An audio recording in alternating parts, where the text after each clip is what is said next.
Well, straight away, you're probably reading that headline to the podcast and thinking that's actually kind of strange because with everything that's been going on in the world recently, I've needed to pivot. I have to pivot. We all should pivot. Everyone talks about it. Well, here's the thing. Just because people talk about it and some people say it doesn't mean it is true. So here's the thing. You shouldn't pivot in your business. And right after this, I'll explain exactly why.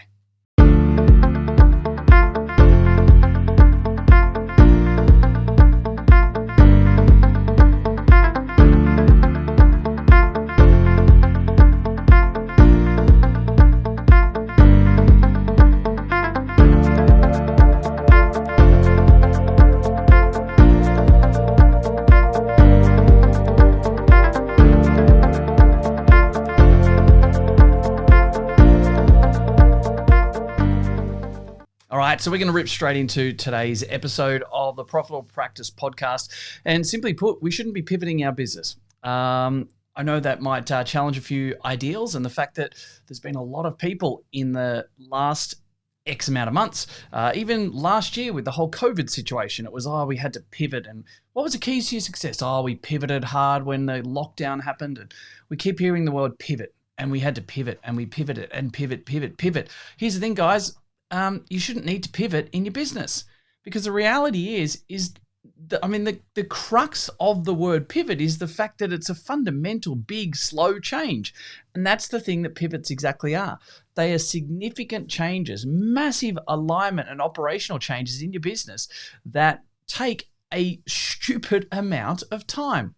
So if your business is set up in a way that it needs to pivot, then fundamentally it's saying your business is not very well structured.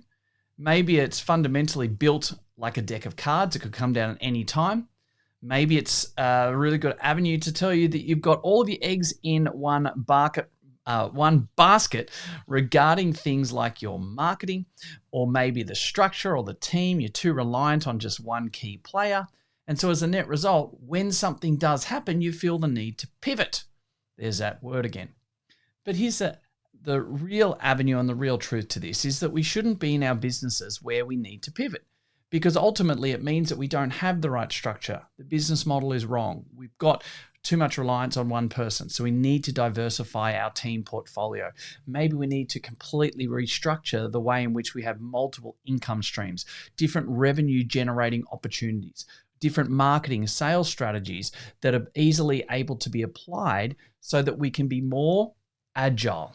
And that's the key point right here, is that we must have businesses that are more agile, because with agility comes stability. It's a great name for a book, right? Because honestly, we shouldn't need to be pivoting in our business. If you're pivoting, it means and look, let me just digress for a moment here.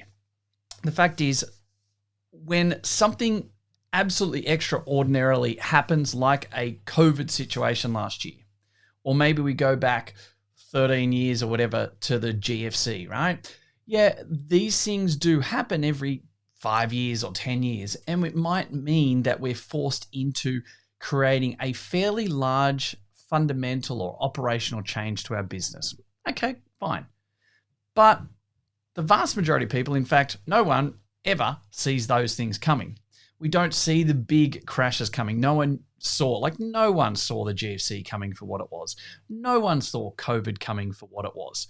We can all get into conspiracy theories about how long it was around and what happened in Wuhan and the World Health Organization, all these different things. But fundamentally, we didn't know and we got blindsided. Well, life like that is going to happen, and we're going to have those avenues in place. So there's no use trying to somehow be Nostradamus and pick the things that we don't know is coming. Okay, so we just need to understand that fundamentally there will be the odd time where we need to potentially make a fundamental change based on, restrictions that are put on or opportunities that are there or not there, etc. But for the vast majority of your business and working professional life, you're going to be in total control. Yeah, I said it, total control of your own destiny. You're in control of what you do, what you say, how things are done, the momentum, the lack of spinning of the wheels. You're going to be able to set sail and go wherever you want to do and whatever's going to make you happy. You're going to chase your vision, your dreams, and make all these things happen for everyone, which is fantastic. So if you're in control of 99.9% of everything that happens that you say and do, why would we not be setting up our businesses and our own personal and professional growth pathways to be in a situation where we're actually totally in control and we don't have to rely on pivoting?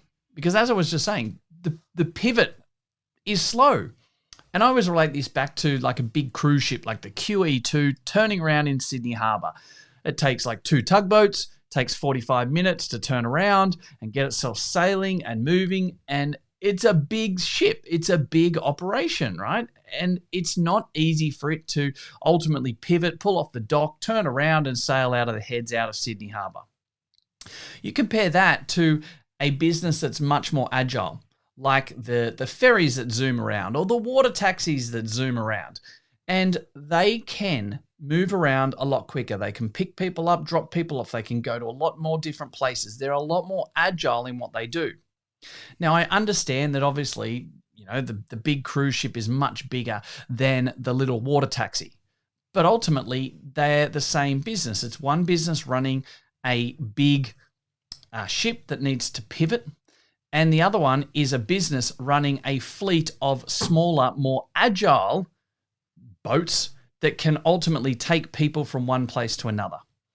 Now, I know it can be that, sort of situation, metaphor, example can be pulled apart because people aren't going on cruises and they're not doing this for 5 days. But ultimately, take the message from what we're saying. What we know is that as we build and grow, we tend to get a lot more in line with our same mentality of how we're going to build and grow and move forward. But the challenge is that actually fundamentally puts us in a position where we become more pointed towards pivots. So when things do happen, and they will as your business grows and scales and you get multiple team members and clinics and locations and all these different avenues, you fundamentally will have a plethora of external challenges that are constantly challenging you as the business owner. And that's fine because we can learn, we can build, we can grow, we can have fun with it, and we can embrace all of those challenges to be better people and better professionals. But ultimately, it starts pushing you more towards needing to pivot. So we need to always remember that the bigger we get and the faster we grow, the more scale we have, the bigger revenues and profits and team members and organizations that we work with and run and build and scale, and the more impact we have, the more likely we're going to feel like we're boxed in and need to pivot. So we need to make sure that we stay agile, that everything that we do regarding business opportunities, growth potential metrics that we work with, our dashboards, our teams, everything that we do and move forward has to have a focus on agility. We need to be able to sidestep when we need to. We need to be able to quickly jump over that log. We need to be able to spin around in Sydney Harbour and go off to a different wharf if that's what we're talking about at the time, right? We need to be able to be more agile, to be able to think quick and have the operational constraints on our business to be more malleable and more adaptive to change. So that if we do lose a referral channel, it doesn't become such a big deal. If we do have a external contract or some type of corporate situation that is taken away from us, it doesn't become such a big financial burden to the business. It means we don't have to lose team members. We don't have to actually step back 10, 20, 30, or 50% in our business to be able to then pivot and move forward again. So we've got to stay on top of these things. We must look for agility at every opportunity. We've got to stop talking about pivots. We've got to stop allowing ourselves to pivot, because if we have a business model that is in place that is more agile, it creates better stability, better avenues for us to make those subtle, little, fast and effective changes that's going to drive more scale into your business. It's going to grab more benefit and more value to your clients and more ultimate impact. So guys, let's be really smart about this. Let's make sure we drive ourselves forward based on agility, creating more agility in everything we do, from operations and systems and team and development. Everything that we do has to be based on better agility to drive that stability, increase momentum, and move forward from there. Let's not get bogged down on pivots.